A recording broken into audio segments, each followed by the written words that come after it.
Assalamualaikum warahmatullahi wabarakatuh. Di sini saya Auladin Hakiki dari Bimbingan Konseling 5B akan membahas mengenai materi budaya dan perkembangan kognisi. Yang pertama, saya tentunya akan membahas apa sih budaya itu. Budaya merupakan semua tata nilai, perilaku, kebiasaan-kebiasaan, bahkan kepercayaan-kepercayaan yang ada pada suatu kelompok. Dalam terbentuknya sebuah budaya, ada dua aspek ranah yang berbeda. Yang pertama yaitu aspek ranah sosial, dan yang kedua yaitu ranah individu. Yang pada ranah sosial, budaya itu terbentuk ketika dimulai manusia bertemu dengan manusia lainnya dan membangun kehidupan bersama yang lebih dari sekedar pertemuan-pertemuan insidental.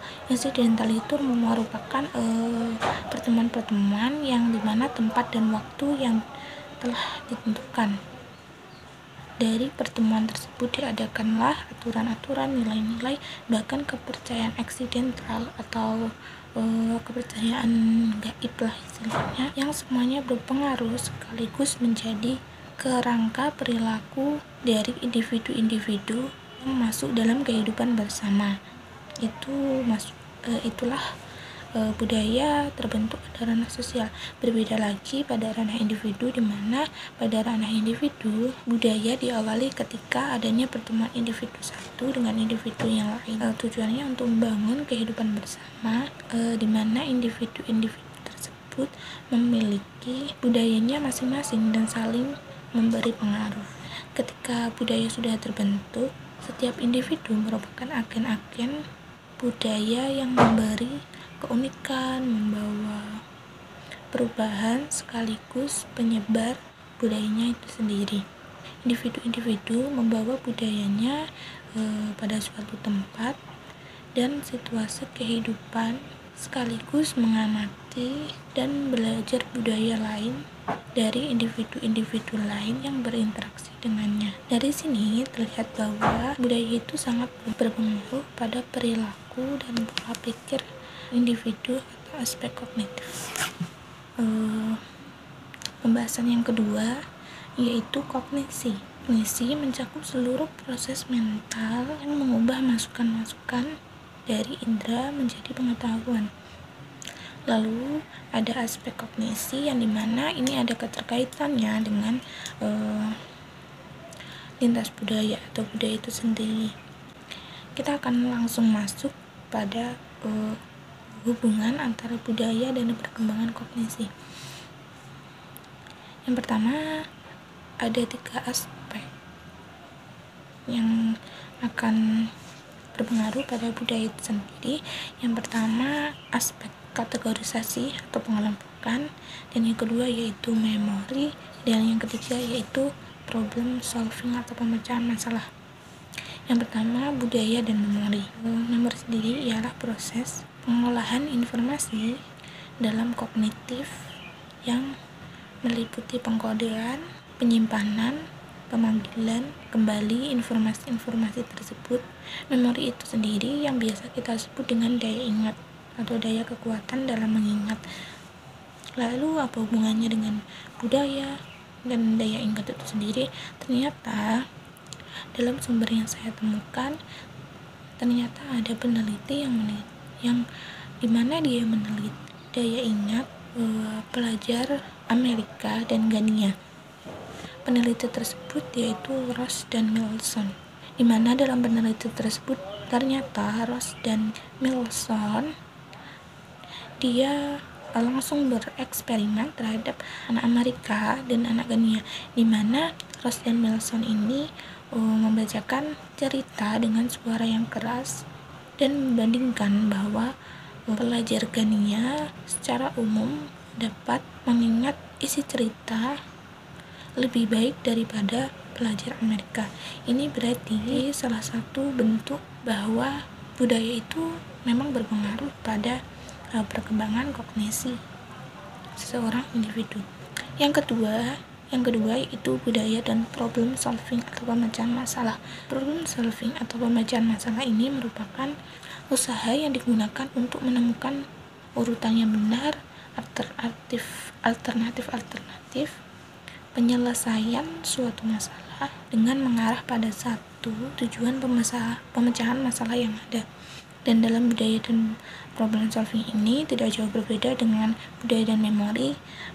Ada suatu kasus di mana seseorang peneliti, yaitu Cole, dia meneliti bahwa orang Liberia itu menyelesaikan masalahnya dengan berpikir logis dan akan menyesuaikan dengan konteks permasalahannya.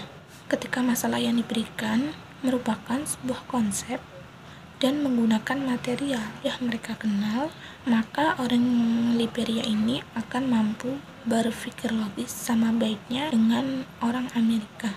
Ketika masalah yang sebelumnya ia belum temui, maka mereka cenderung mengalami kesulitan mengenai langkah-langkah awal dari penyelesaian masalah tersebut.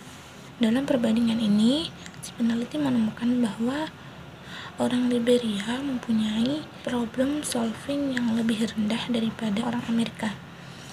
Karena mungkin saja orang Amerika juga akan memiliki problem solving tidak sebaik orang Liberia ketika dihadapkan pada masalah-masalah yang belum ia temui sebelumnya.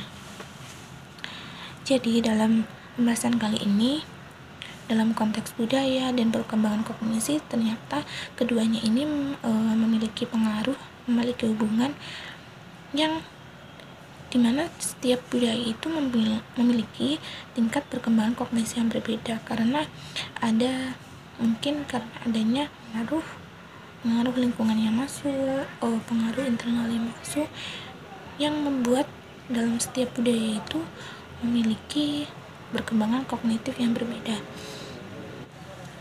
Ada contoh kasus lainnya, yaitu masih dalam tema pengaruh budaya dalam perkembangan kognisi. Yang pertama itu ada locus of control. Locus of control ini merupakan hal yang paling menarik dalam konteks lintas budaya dari hubungannya dengan kognitif. Locus of control ini umumnya dibedakan menjadi dua, yaitu locus of control internal dengan locus of control eksternal. Individu dengan locus of control internal melihat independensi yang besar dalam kehidupan, di mana hidupnya itu sangat ditentukan oleh dirinya sendiri. Sedangkan keterbalikan dengan locus of control eksternal, locus of control eksternal ini melihat dirinya sangat ditentukan oleh bagaimana lingkungan dan orang lain di sekitarnya. Ini sangat jauh berbeda, di mana locus of control internal itu dalam sumber yang saya temukan juga, ternyata dalam locus of control ini ada penelitian yang ditemukan, di mana locus of control ini melakukan penelitian perbandingan terhadap masyarakat barat dengan masyarakat timur, yang mereka keduanya memang memiliki budaya yang tentunya berbeda. Orang-orang barat cenderung melihat diri mereka dalam kacamata personal individu, sehingga seberapa besar prestasi yang mereka raih tentukan oleh seberapa keras mereka bekerja dan seberapa tinggi tingkat kapasitas mereka. Berbanding terbalik dengan masyarakat timur ini masuk pada locus of control eksternal, di mana kepribadiannya cenderung keluar, melihat keberhasilan mereka dipengaruhi oleh dukungan orang lain ataupun lingkungan. Ini sangat berbeda karena kontrol ini yang individual masuk pada masyarakat barat, di mana tingkat prestasinya itu mereka lihat dari proses bekerjanya sendiri, dari seberapa keras mereka berusaha. Dengan masyarakat timur, mereka cenderung melihat ke sisi luar, karena ada pengaruh lingkungannya.